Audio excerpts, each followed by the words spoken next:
My opponent drafted the 1994 disaster, the 1994 crime bill, which caused unfair sentencing disparities that devastated black families. And I mean, just devastated. I have heard more about the 1994, and when we did criminal justice reform, it was largely about erasing that terrible act. That was his deal. I rolled back the unfair provisions of the 1994 Biden crime bill, and I signed it into groundbreaking criminal justice reform, which people are so happy about. Even my enemies are saying thank you for that. Greetings, everyone. Welcome back to our channel. Today we delve into a crucial chapter of American history, exploring a topic that continues to shape our society profoundly. I'm Khalid, and you're watching Dirty Laundry Media.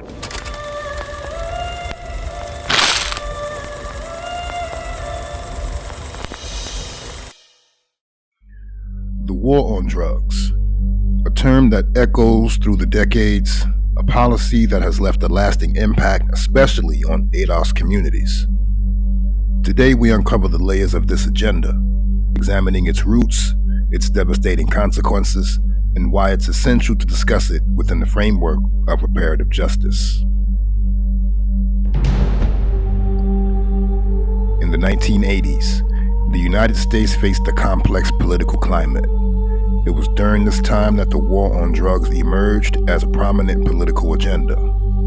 Fueled by fear and prejudice, this policy became a tool to suppress communities, particularly ADOS communities.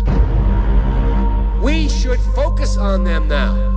If we don't, they will, or a portion of them will, become the predators 15 years from now. And Madam President, we have predators on our streets. Prominent political figures championed this cause, claiming it was a necessary battle. However, beneath the surface, racial biases and discriminatory intentions were at play. The war on drugs became a vehicle for the systemic oppression of ADOS communities.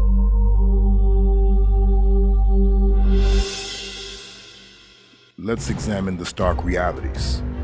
Statistics reveal a troubling truth. The war on drugs disproportionately affected ADOS communities.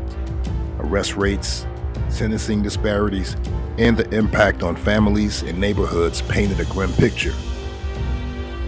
ADOS individuals were, and still are, more likely to be arrested for drug-related offenses despite similar rates of drug use across racial lines.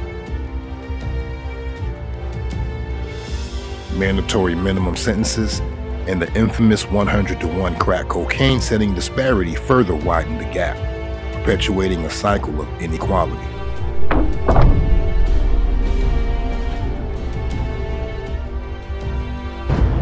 Today, there's a new epidemic, smokable cocaine, otherwise known as crack. It is an explosively destructive and often lethal substance which is crushing its users. It is an uncontrolled fire. Examining the policies reveals a troubling truth. Mandatory minimum sentences, crafted with supposed good intentions, tore apart families and communities, leading to a staggering increase in incarceration rates. The racial wealth gap widened as ADOS individuals faced not only imprisonment, but also limited access to education, employment, and housing opportunities. These policies, seemingly neutral on paper, were instruments of racial discrimination in practice. They are beyond the pale, many of those people. Beyond the pale. And it's a sad commentary on society. It's crucial to understand the role of political figures in this narrative. Some leaders, entrusted with the welfare of the nation, advocated for these policies despite their devastating consequences. Michael Levine, I didn't remember his name last time I talked, wrote that book, and he was a head CIA agent. He was a head DEA agent that exposed this, and the CIA tried to kill him. And he says they put crack cocaine, they developed, their chemists developed crack, and they put it in every city in the United States on one weekend. So they were bringing it up by the tons, and that's for sure, and Barry was bringing it. Their motivations might be complex, but the result was clear. Generations of ADOS individuals found themselves trapped in a cycle of poverty, their potential stifled by unjust laws and policies. To truly comprehend the magnitude of this issue, we must listen to the story of those directly affected. Families torn apart, communities struggling to heal. These are the real-life consequences of the war on drugs. The social fabric of ADOS communities was frayed, leading to a crisis that demands our attention.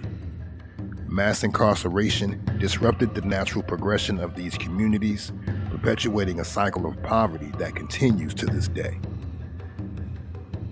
To see the impact of the supposed drug war that Reagan announced when he was in office as president of the United States, and ever since has been conducting this social war against not drugs but people. And the impact has been very profound in my community and to me personally. Yet despite overwhelming evidence of the harm caused, there has been a notable absence of reparations. The government's responsibility to rectify these wrongs remains unfulfilled. War that took place in Nicaragua with the Sandinistas and the Contras. The U.S. government financed that war by pushing crack cocaine into Los Angeles. And they utilized the Bloods and the Crips as a workforce and damn near built us as small army.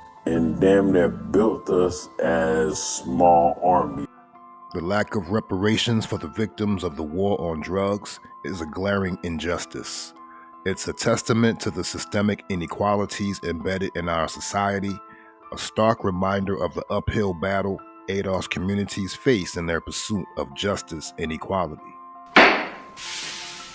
So what can be done? Reparative justice demands action. Acknowledging past wrongs is the first step, but it must be followed by tangible policies that uplift affected communities. Countries around the world have implemented various strategies, from education and housing initiatives to direct financial reparations. These solutions not only acknowledge historical injustices, but actively work towards dismantling the barriers that hinder the progress of ADOS individuals. Fortunately, there are organizations and activists tirelessly working towards change. Their efforts are not in vain, and they need our support. By supporting these initiatives, by raising our voices, we can contribute to the ongoing fight for justice. It's not just a matter of repairing the damage. It's about creating a future where every individual, regardless of their background, has an equal opportunity to thrive.